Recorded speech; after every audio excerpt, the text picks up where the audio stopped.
I see my life as a video game. I see my life as okay, like I'm here once. I don't know what's gonna happen next. I'm gonna live my life, but I'm gonna do my best no matter what. If you really want to get a better life and if you want to be better and in a better position that you are right now, you need to understand that that's not gonna be easy. But guess what? Nothing is gonna be easy in life. No matter if you stay at a 9 to 5 job, that's not gonna be so easy.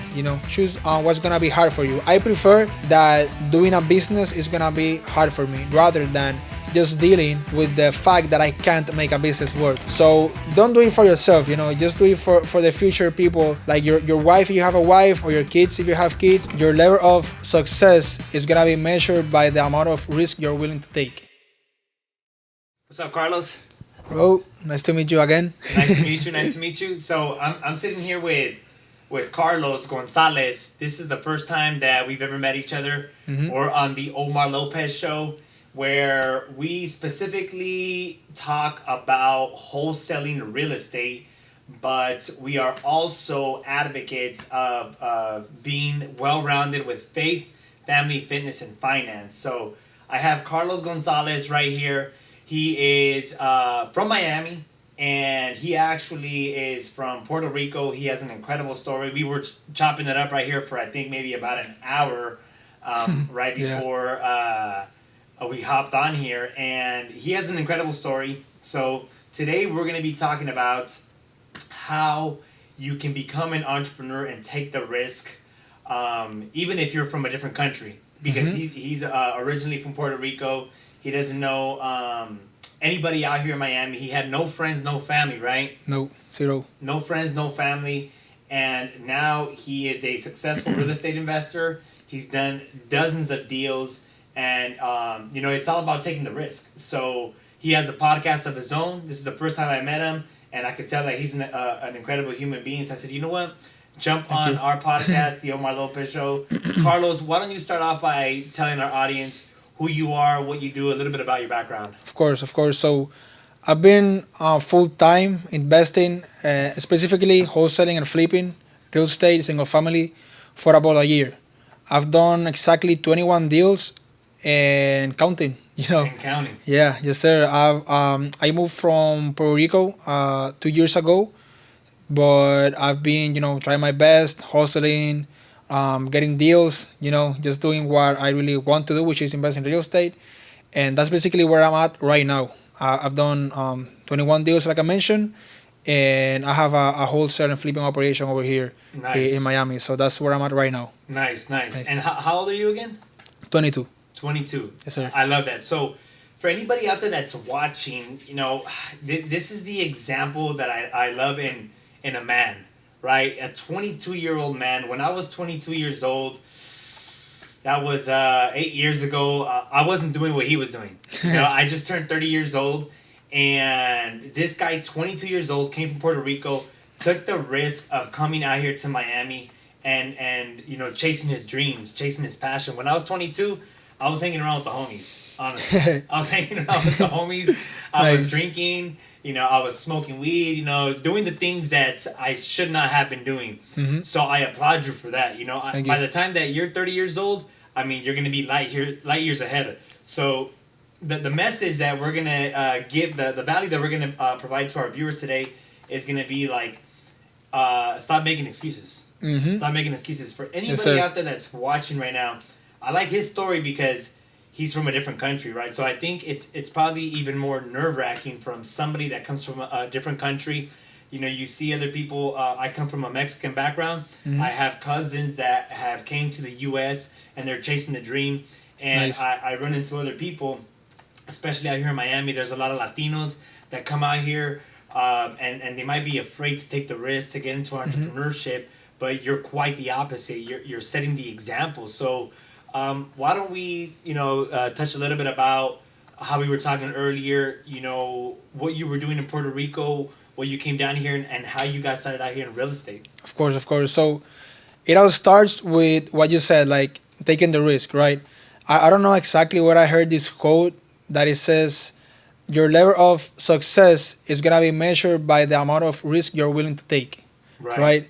So that's what I did at first. I basically said, okay, like this is what I want to do. and I'm just willing to take the risk. I put myself in a position where I could take the risk. So like for anyone out there that already it's like here in the United States, that's already like a risk. You know, like going from your country to being here, that's a risk Absolutely. already. That that's like 50 like you already did 50% Right. of what you have to do, right? But in my case, like I was mentioning, I was in college in Puerto Rico. I was studying engineering over there. My first 3 years, I was studying, but then I felt that I was just doing the same thing every day. I didn't feel that I was actually improving or doing anything else rather than just studying and having the same day for 3 years. So I was like, okay, I want to change, right?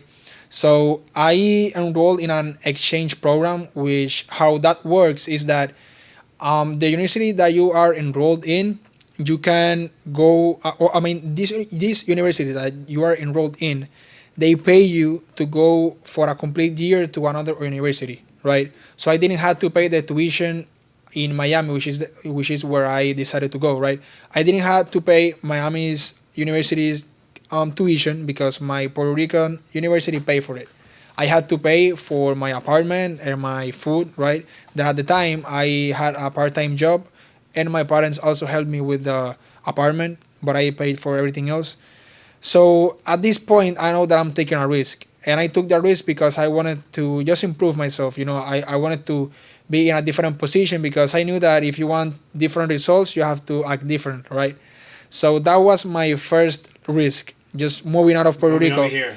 And for me, it was an no-brainer because this is another thing that I want to point out, right? So why do you take the risk, right? Like, why would you do such a thing? Right. In my case, the reason was because I just wanted a better life. And because for me, I have a weird worldview, and it's that, like, I see my life as like a video game. Let's put it that way. Okay. So, have you played GTA?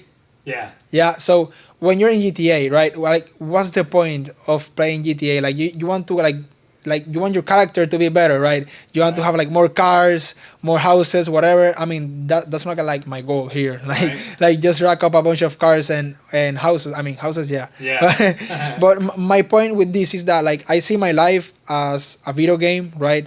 I see my life as, okay, like, I'm here once. I don't know what's gonna happen next, regardless like what religion you believe in or whatever.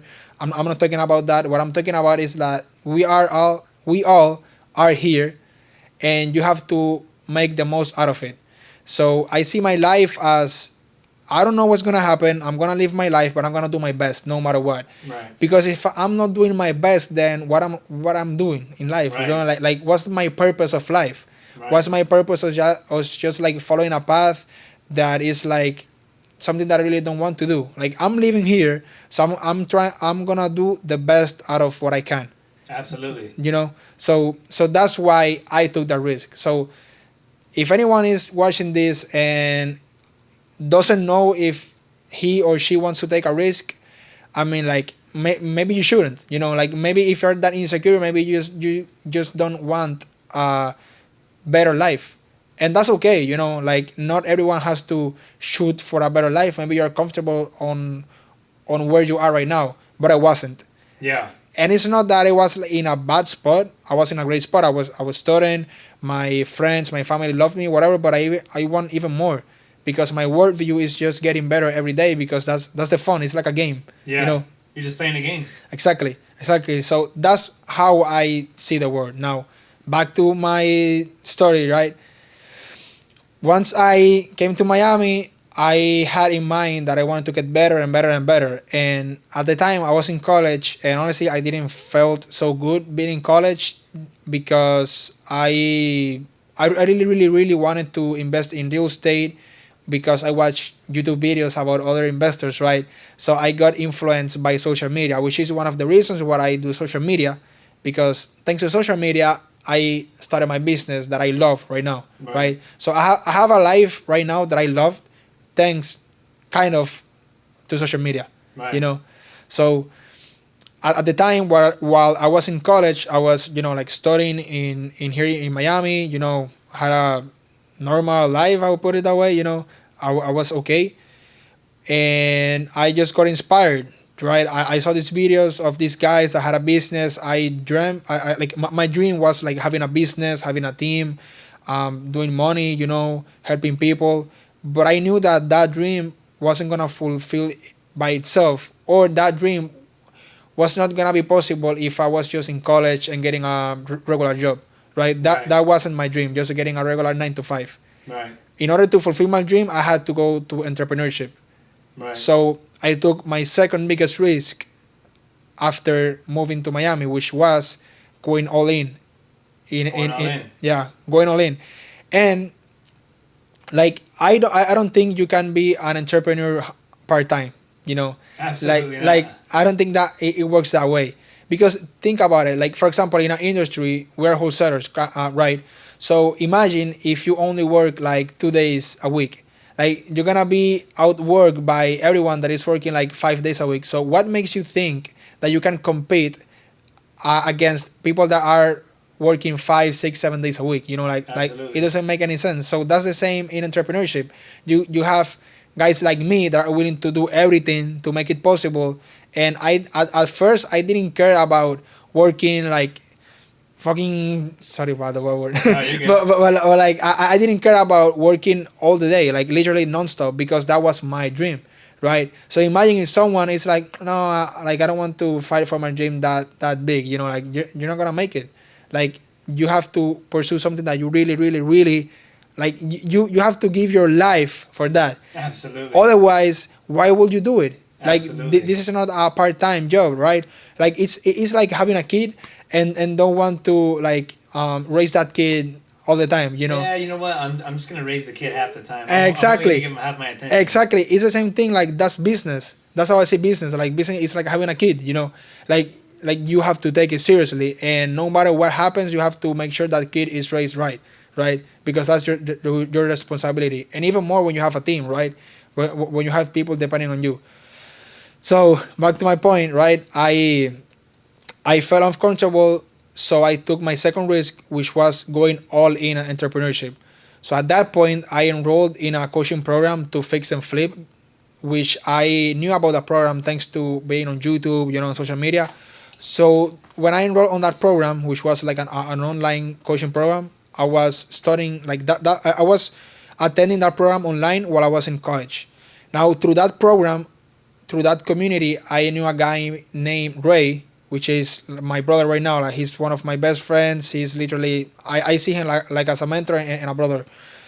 Shout out to Ray. Shout out to Ray. And then Ray told me like, hey, if you're serious about this, if you really want to learn, I can help you. So at that time, I was going to Vegas for a weekend to attend a conference, and I told him about it. And he's from Vegas, so he told me, when the conference ends, if you want, you can stay here for however long you want. At that time, I didn't have much money, so I was like, damn, like what am I gonna do? I had some credit cards, right? So I was like, I'm gonna use my credit cards, right? So at that point, I booked a hotel for 2 weeks. So the conference ended, and then after the conference ended, I went to a hotel and I was like, hey, I need minimum 2 weeks. So I paid for that with the credit card. And then every single day, I woke up early and I went to Ray's office to basically work for free for him, in exchange that he was gonna teach me everything that he knew, right? And I took the risk, right? Like I didn't know Ray a lot at that time, and I took the risk of getting that hotel and racking up that credit card debt. But here's the thing, like anyone might see this as a risk, right? Like, oh my God, like how are you doing that when you don't know the guy or when you don't have the money for it? But I was so sure that I was gonna make it work that I wasn't even stressed, Like I was like, yeah, like I'm gonna go to Vegas and like I'm gonna do whatever it takes, and that's the mentality. And now that I'm like, actually I'm hiring right now an acquisition manager, and I think that's gonna be like the main value that I need in an acquisition manager, or in anyone in my team, like the what it takes mentality. Right. Like if you have to close a deal and you have to be on the phone for 6 hours, or if you have to take that call a Sunday morning or whatever, like do it, because that's the what it takes mentality. And the what it takes mentality, I think it pays off well, because that's the mentality that I had at the beginning. So that's the mentality that an entrepreneur should have, Right. like if you really have a goal in your business, let's say your goal is to do $1 million by the end of the year, like and you approach that what it takes mentality, I'm sure that you're gonna get it. Absolutely. I'm sure, I mean, and here's the other part that I want to talk about too, and it's that, like, there's people that have been in a worse position than you, and like in a worse case, and now at the present time they're in a better position than you are. So that means that you can get to point A to point B, and you can get from where you are right now to where you want to be. So it's possible. So, like, you can't say, "Oh, I can't do this," when there's people that have done it. Absolutely. So that's an excuse. Now the question is, how do I do it? Right. Then there's where the what it takes mentality comes in. So if you had that what it takes mentality plus proof that someone already did it, bro, like, you're unstoppable. Just do it. I love it. I love it. So that was like my epiphany when I started. I'm like, I'm seeing Ray, that he has his business. I've seen people worse than me, like with kids, with family, with debt, and they have actually raised. They actually had reached that point that Ray is saying, or even higher points. So what's my excuse? Absolutely. It's all about taking the risk. So that's the key, taking the risk. If you're willing to take the risk, like, bro, you're gonna do it. So, yeah. When I was in Vegas, I booked that hotel for 2 weeks. Every day I went to Ray's office. I literally, whatever he said, I did it. Right. He told me, like, yeah. So we'll get into that. So, like, just what I'm hearing right here, like, we were thinking before we jumped on the podcast, what is it that we're going to talk about? What is the message that we're going to give to our viewers? And I think the message, because it's very inspiring that you came from a different country, and you have other Latinos, other Mexicans that come to this country. But this message is probably not just for them, but anybody out there that maybe just has a regular job, a regular 9 to 5, and they might want to take the leap into entrepreneurship, getting into business for themselves, whether it's real estate or just any business in general. So what I'm hearing from you right here is that the mentality that you had is, all right, if I already seen other people that have been in a worse position than I am, that have had kids, that have been in debt, whatever it is, and they've already been able to achieve financial success like Ray, you already have the proof of concept. So then from there, for anybody that's out there viewing, if you already see other people that already have the proof of concept, and you see, if they did it, I could do it. From there, you just have to develop the mentality of whatever it takes. And the third thing is just taking the risk. So, guys, you're hearing it from a 22-year-old guy that came from Puerto Rico, no friends, no family, left his family in Puerto Rico, because this guy, he sees life as a video game. He sees life as a video game where he says, you know what, I want to win the video game. So, guys, treat your life as a video game where you're trying to reach a certain score. You're trying to win the video game. If you see other people that have already done it, you have the proof of concept, adopt the mentality of, I'm going to do whatever it takes, commit yourself, take the risk, and from there, the rest is going to be history. So then from there, now you said, all right, I see Ray, I see the proof of concept, and then what did you say you do next? So, yeah, I, like, first day in Ray's office, he like, before I went to his office and he offered me to go there and work for free to learn, like, I told him, like, hey, I appreciate it. I like, thank you. I can be more grateful for you, and I promise that I'm gonna do whatever it takes. Wow. Right? Like, I promise, like, you just tell me what to do, and I'm gonna show you that I'm literally willing to do anything. Like, I'm like, you're gonna respect my discipline and my willingness to do it. And now when I talk to Ray and I'm like, hey Ray, like, thank you for everything, and he's proud of me, right? He's like, bro, like you show me, like you proved to me that you were capable of doing it. So, yeah, like, first day I show up to Ray's office. He knew how serious I was, right? So he started, like, pointing out things, like, hey, do this, do that, whatever. And I was like, bro, like, just tell me what I have to do, I'll do it. He literally taught me everything, like his business, everything. And he told me, like, when you go back to Miami to implement what you have learned here, the thing that I will charge you, right, like for what he taught me was, you're gonna give me 1/3 of that first deal. And I was like, of course, bro, like of course I'm gonna do that, right? And 1/3 because I had a partner too. So I basically learned everything that I had to learn. I had the proof of concept because I was there in Ray's office. So I saw how he was making deals, how his process was working, right? So I came back to Miami. I implemented everything that I knew in Ray's office. And that first week, I remember that we started like a Monday, right? And at that time, I didn't have an apartment because my apartment, I remember that they were gonna give me my apartment like 2 weeks after I went to Miami. So let's to put it in example so people can understand what I'm talking about. Let's say I came back to Miami Monday the 1st of Right. August, right? So my apartment, they were gonna give me my apartment in August 14th. So I had 2 weeks with like, and No place to live. no place to live. All Where'd I you go had. live? So at that point, I booked another 2 weeks hotel in Miami. Oh, in Miami. In Miami. So I came back to Miami. I booked an hotel for 2 more weeks, and I worked at that hotel with my business partner that he visited me, and we were working at the like co-working space of the hotel. And that week, we literally every day just implemented what Ray taught me, and then we implemented that week. And then on Friday, like bro, I this was one of the best days of my life. On that Friday, I received a call like at 6 p.m. on a Friday, and was this agent that got a text that like we sent like 5,000 texts that week to a bunch of agents, and he called me like, hey Carlos, I saw your text message, I have a property for you. And I'm like, okay, yeah, like what can you tell me about it?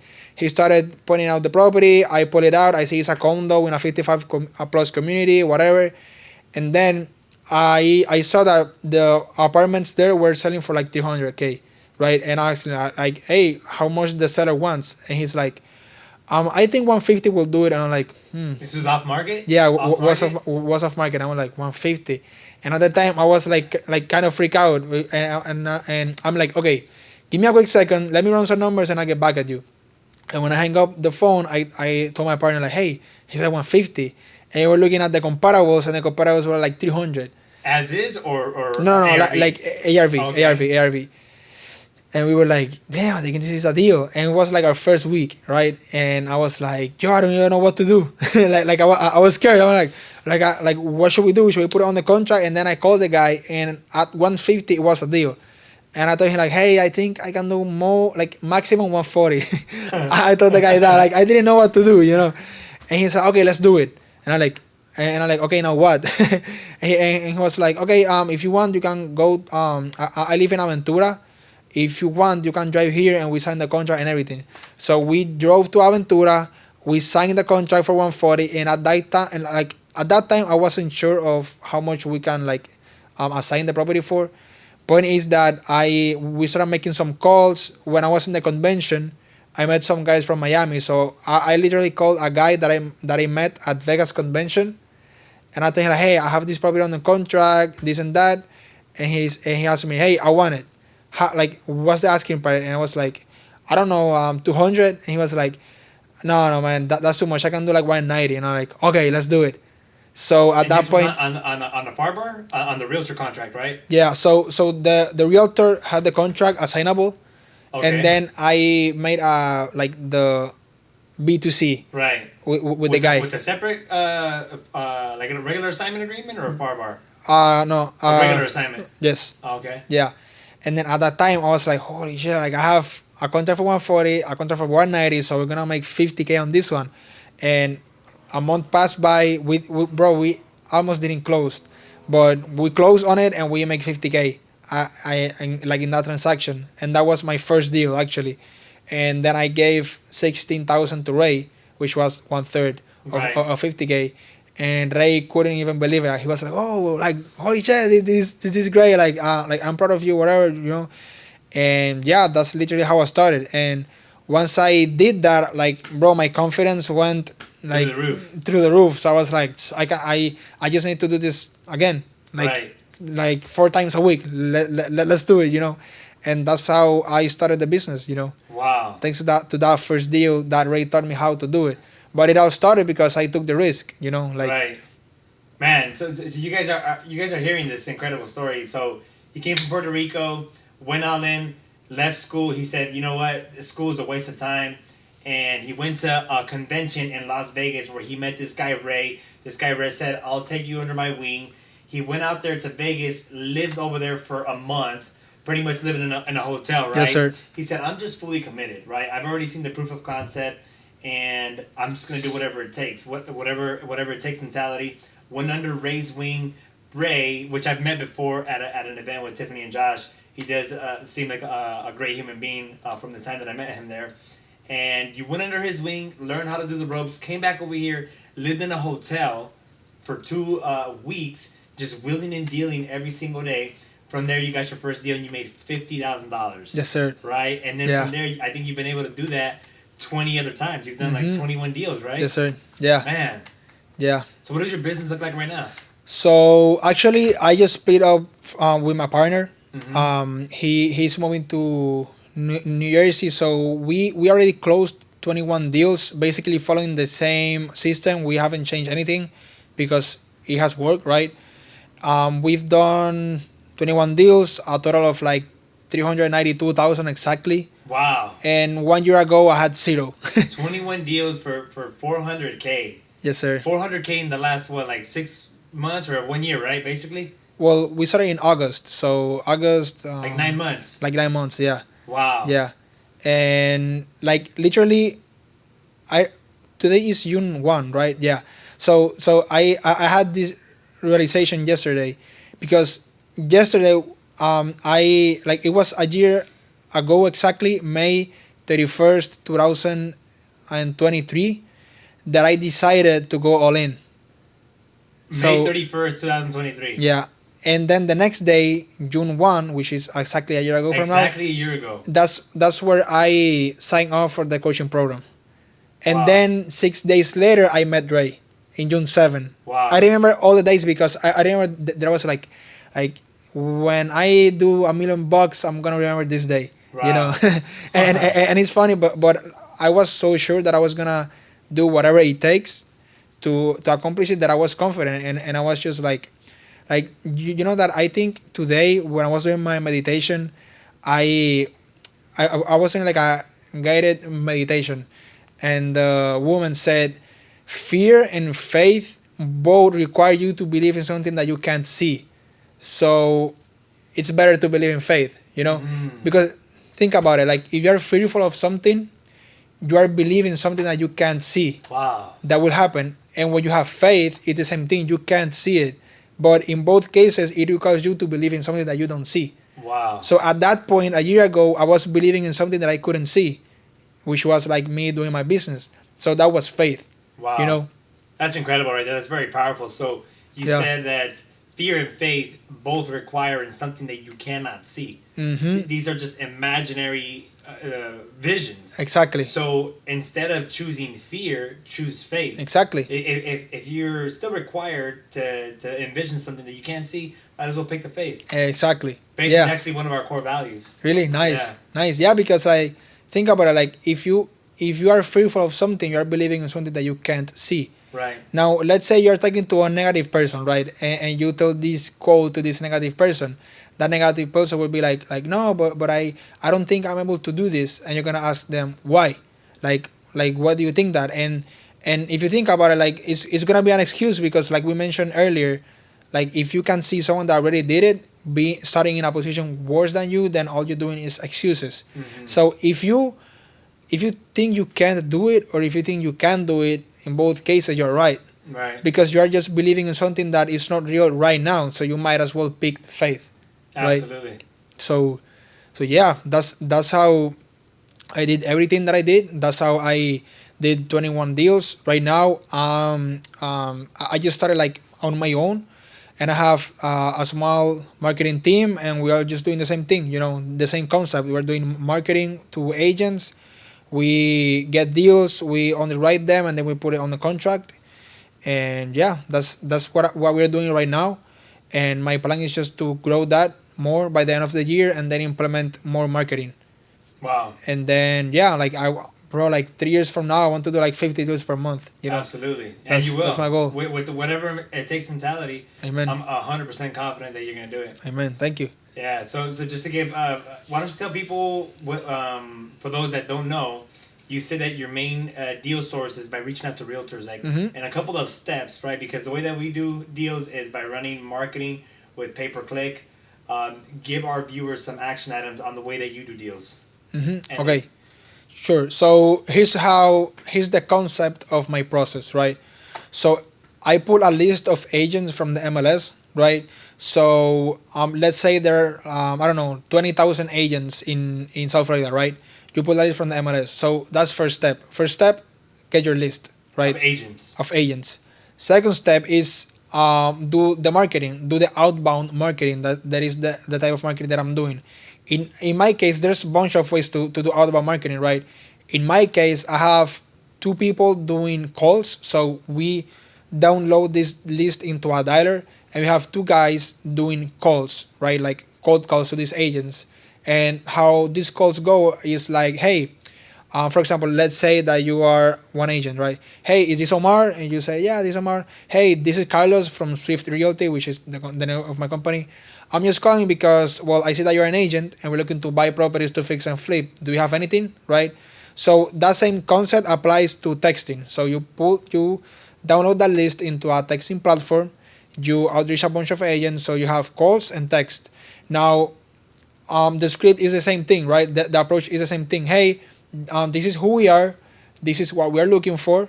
Do you have anything like that?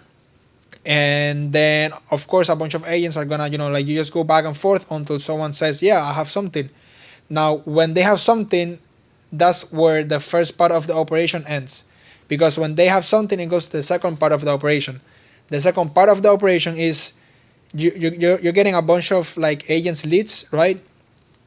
And then the second part of the operation takes care of analyzing and pre-qualifying these leads, right? So first part of the operation, I talk to this agent. This agent tells me, yes, I have something. Mm-hmm. Okay. Second part of the operation is analyzing the deal. Mm-hmm. C is if number one is what we're looking for, which in this case, we're looking for single family homes under 500,000, concrete block construction, right? Mm-hmm. That are fixer-uppers, right? Because like a bunch of agents send us properties that are clean, super beautiful. So like that's not my business, right? So that second part they never send you something that like is discounted, right? If it's really nice, exactly, it's probably priced really high. Exactly, yeah, it's probably priced at. So you gotta sift through all those like deals. Exactly. So this second part of the operation is something very like special of the operation because you have one person that's doing that, right? Correct. Yes. It's a VA. No, it's an in-house. Oh, guy. Okay. That's the same person that's acquisitions, right? No. You say or no? No. Oh, somebody different. Yes. Oh. Yeah. So kind of like an underwriter. Exactly. Yeah, it's an underwriter. Exactly that. So he's pre-qualifying everything that goes out of the first operation. So let's say he's pre-qualifying, I don't know, like 200 properties per day. Mm-hmm. Out of those 200, only like probably like 10 are gonna be actual leads. Right. And leads meaning that they're worth talking to. Exactly. They might be a fixer-upper. Mm-hmm. They might be discounted a bit. Exactly. The numbers kind of make sense. Exactly. So that where the second part of the operation ends. Now the third part of the operation has those 10 leads per day, and that guy is literally trying to do whatever it takes to lock that deal up. Lock it up. Yeah. So this guy does it on the right says, hey, this is the maximum offer. So whatever you can whatever you can negotiate below that offer, that would be great, right? But if you can't, then just look it at that price. Otherwise, if you can't look it at that price, just don't lock it, right? And we have that agent again into the first list. Because the good thing about agents is that we can do repeat business with them. Oh, that's what I was going to ask. Do you have agents that you do repeat business with? Actually, I haven't right now. Okay. But they have sent me deals that we haven't been able to close. But they're still giving you more leads. Exactly. Yeah. So that's one of my goals for the end of the year. I want to do so much marketing that I can do repeat business with at least 10 agents. So that's a good thing about doing direct to agent marketing. So are the agents flexible like with you, or are they pretty firm on the price? Because they're gonna get paid by a commission, right? What's been your experience? Do they say, you know what, no, like that's the price, take it or leave it, or? Honestly, the majority of the time, yeah, they're very strict on the price. Oh, really? Yeah. I mean, another thing that where we provide a lot of value. Think about this, right? So here's how it goes for their end, right? I'm not talking now on my business. I'm talking now for the agent. For the agent. So this is how the agent's business go. They do their own marketing, right? There's a homeowner.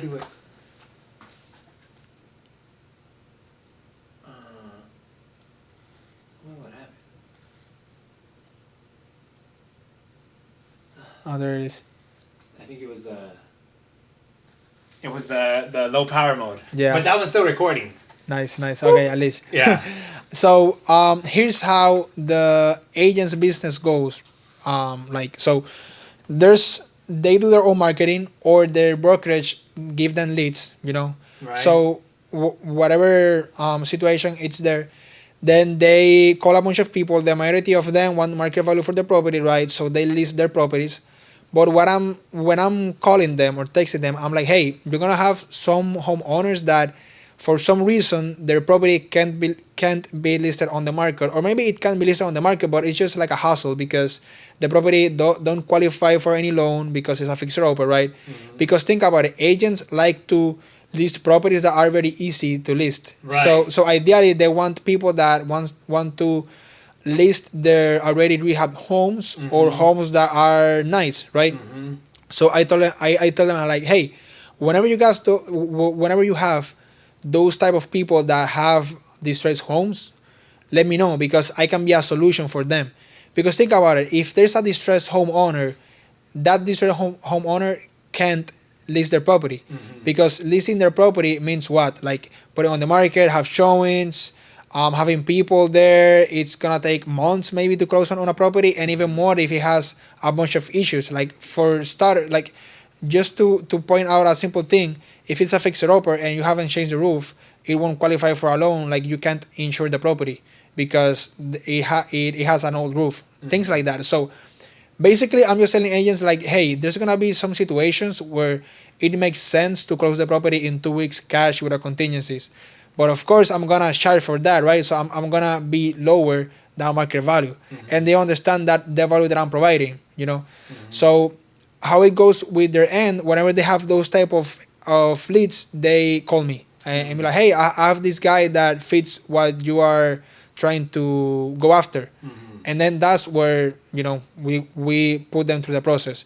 But let's say that after everything, we just can't meet on a price.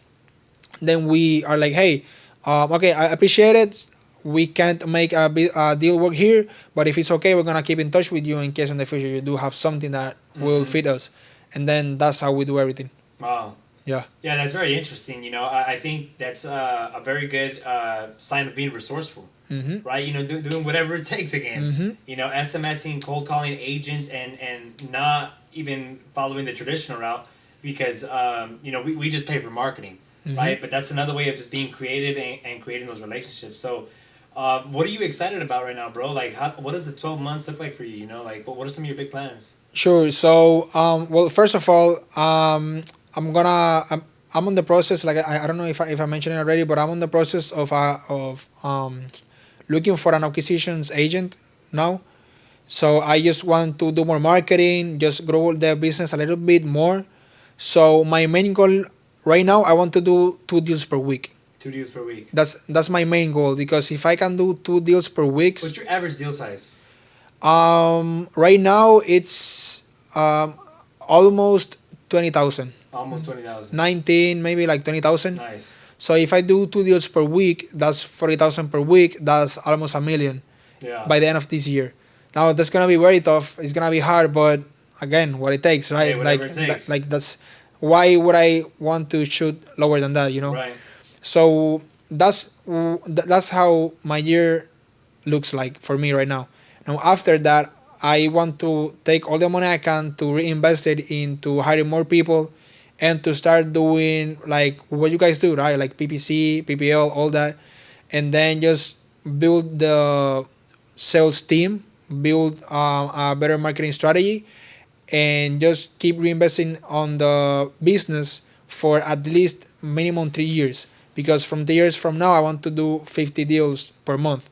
So that would be like, I don't know, like 15, 16 deals per week. Absolutely. So that's my goal for the next 3 years. Absolutely. Yeah. Man, incredible story, incredible story. Just to kind of start putting a bow on this for our viewers out there, what is an inspiring, motivational message that you have, for another Latino, as we mentioned, another person that just came over here to the U.S., but maybe not even them, as we mentioned, maybe just a regular person right here in the U.S. that's just looking to get out of their comfort zone, looking to get started in entrepreneurship. What do you have to say to them? Well, like how we started, like it's all about taking risks. So if you really want to get a better life, and if you want to be better and in a better position that you are right now, you need to understand that that's not gonna be easy. But guess what? Nothing is gonna be easy in life. No matter if you stay at a 9 to 5 job, that's not gonna be so easy, So choose your heart, right? Choose like your heart. like choose what's gonna be hard for you. I prefer that doing a business is gonna be hard for me rather than just dealing with the fact that I can't make a business work. Like dealing with the fact that I'm in a 9 to 5 job and not doing my best and not doing a business, that's even harder for me than running a business. Right. So just think like if you're on the fence or whatever, just think like, what if you don't do entrepreneurship, right? Like what will happen with your life? Or like are you really gonna feel better about yourself? Are you really gonna be in a position that you're happy when you have kids, when you have a wife? Like what kind of energy do you want to give them, right? Like right now, like I have no intentions to having kids or anything, but when I do, I want to give my best positive energy to my kids. So if I'm in a good position, and if I'm happy, I can provide happiness to anyone that I am in contact with. So don't do it for yourself, just do it for the future people, like your wife if you have a wife, or your kids if you have kids, or if you're gonna have kids, right? Like do it for them and do it for the world, because like think about it, like if you build a great company, you're gonna affect people's life. Like for example, you right now, you have people working for you. If you do good in business, they're gonna do good in their life because they're gonna do money, and they're gonna be resourceful. And not only that, I'm sure you provide tons of value rather than just like the money, the values that you have, everything. So don't do it for you, do it for the world, because if you're not successful, that's being selfish, I would say.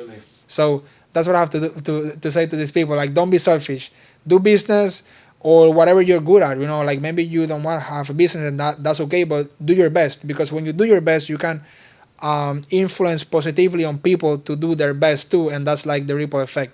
So that's how I see it too. Absolutely. Take risks. Don't be selfish. Whatever it is, just do your best all the time. Yes, sir. Yes, man, sir. Bro. Honestly, appreciate you coming on. Thank you. Where can people find you? Bro, Instagram and Twitter. Well, I mean, now it's X, right? So it's Carlos Gonzalez Investing. CarlosGozalez Investing. Absolutely. Okay. So yeah. Heard it from the man and himself. YouTube too. YouTube also. He has a podcast as well. Yeah. So what's the name of your podcast? Self Investor Podcast. The Self Investor Podcast. Yes, sir. Oh, yes, sir. Hell yeah, bro. Let's get it. Let's do it. Let's get it. Thank you.